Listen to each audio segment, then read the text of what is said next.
श्री भगवान उवाच बहूनि मे व्यतीतानि जन्मानि तव चार्जुन तान्यहं वेद सर्वाणि न त्वं वेत्त परंतप. 5.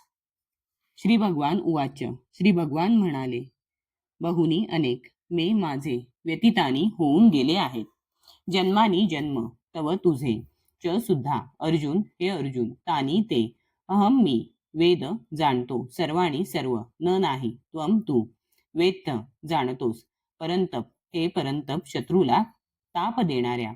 श्री भगवान म्हणाले, माझे आणि तुझे अनेकानेक जन्म होऊन गेले आहेत, हे परंतप मी ते सर्व जन्म आठवू शकतो, पण तू आठवू शकत नाहीस. तात्पर्य ब्रह्मसंहितेमध्ये 5.33 आपल्याला भगवंतांच्या अनंत अवतारांची माहिती मिळते.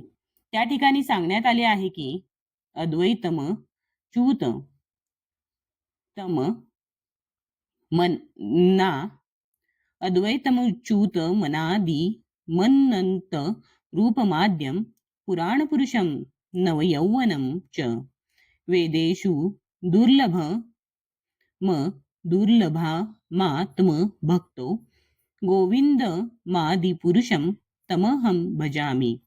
मी आदिपुरुष श्री गोविंदांना श्रीकृष्णांना प्रणाम करतो, जे अद्वैत अच्युत आणि अनादी आहे. जरी ते अनंत रूपांमध्ये विस्तारित झाले असले तरीही तेच पुरातन आद्य पुरुष आणि नित्य नवयौवन संपन्न आहेत. भगवंतांची अशी सच्चिदानंद रूपे श्रेष्ठ वैदिक विद्वान जाणतात, पण विशुद्ध अनन्य भक्तांना त्यांचे नेहमी दर्शन होते. ब्रह्मसंहितेमध्ये असेही सांगितले आहे की 5.39 रामादिमूर्तीषु कला नियमेन तिष्ठन् नानावतारम करोद भुवनेषु किंतु कृष्णः स्वयं संभवत परमः पुमान यो गोविंदमादिपुरुषम तमहम भजामी. मी आदिपुरुष श्री गोविंदांना श्रीकृष्ण प्रणाम करतो की जे राम, नृसिंह तसेच इतर अंशावतारांमध्ये नित्य स्थित असले तरी ते स्वतः मूळ भगवान श्रीकृष्ण म्हणून जाणले जातात व व्यक्तिशः स्वतः अवतार धारण करतात. वेदांमध्येही सांगण्यात आले आहे की भगवंत जरी एकमेवा द्वितीय असले तरी ते स्वतःला असंख्य रूपांमध्ये प्रकट करतात. भगवंत हे वैदुर्य रत्नाप्रमाणे आहेत, कारण वैदुर्य रत्नाचा रंग बदलला तरी त्याचे मूळ स्वरूप कायम राहते. भगवंतांची अनेकविध रूपे केवळ वेदाध्ययनाने जाणता येत नाहीत, तर त्यांचे विशुद्ध अनन्य भक्तच ती रूपे जाणतात. वेदेषु दुर्लभमात्म भक्तो अर्जुनासारखे भक्त हे भगवंतांचे नित्य पार्षद असतात आणि जेव्हा भगवंत अवतार धारण करतात तेव्हा त्यांची विविध प्रकारे सेवा करण्यास त्यांचे पार्षदही अवतरित होतात.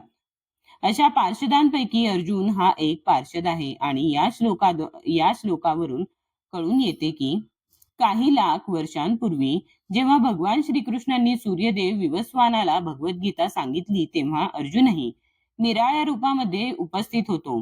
पण भगवंत आणि अर्जुनामधील भेद हाच आहे की भगवंतांना त्या घटनेचे स्मरण होते तर अर्जुनाला ती घटना स्मरत नव्हती. अंशरूप जीव आणि भगवंत यांच्यामध्ये हाच भेद आहे. अर्जुनाला जरी या ठिकाणी शत्रुदमन करणारा शक्तिशाली वीर किंवा परंतप म्हणून संबोधण्यात आले असले तरी तो आपल्या पूर्वजन्मात घडलेल्या गोष्टी पुन्हा आठवू शकत नाही.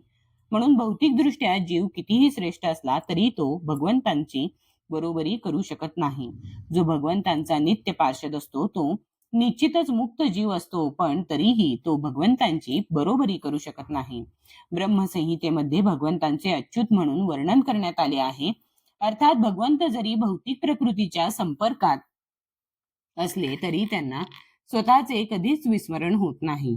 म्हणून जीव अर्जुनाप्रमाणेच मुक्त असला तरी तो सर्व दृष्टीने भगवंतांशी कधीच समान होऊ शकत नाही.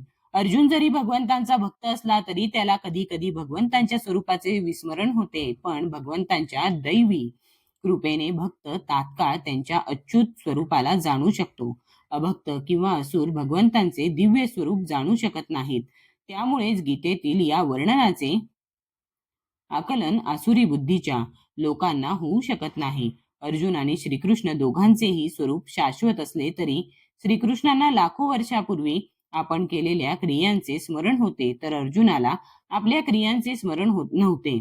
या ठिकाणी आपण हे जाणू शकतो की जीवाने आपले शरीर बदलल्यामुळे त्याला सर्व गोष्टींचे विस्मरण होते, पण भगवंत आपले सच्चिदानंद शरीर बदलत नसल्यामुळे ते सर्व गोष्टी आठवू शकत नव्हते. ते अद्वैत आहेत, अर्थात त्यांचे शरीर आणि त्यांचे स्वतःचे स्वरूप यात काहीही भेद नाही. भगवंतांशी संबंधित प्रत्येक गोष्ट आध्यात्मिक आहे, पण बद्ध जीव आपल्या भौतिक देहापासून भिन्न आहेत.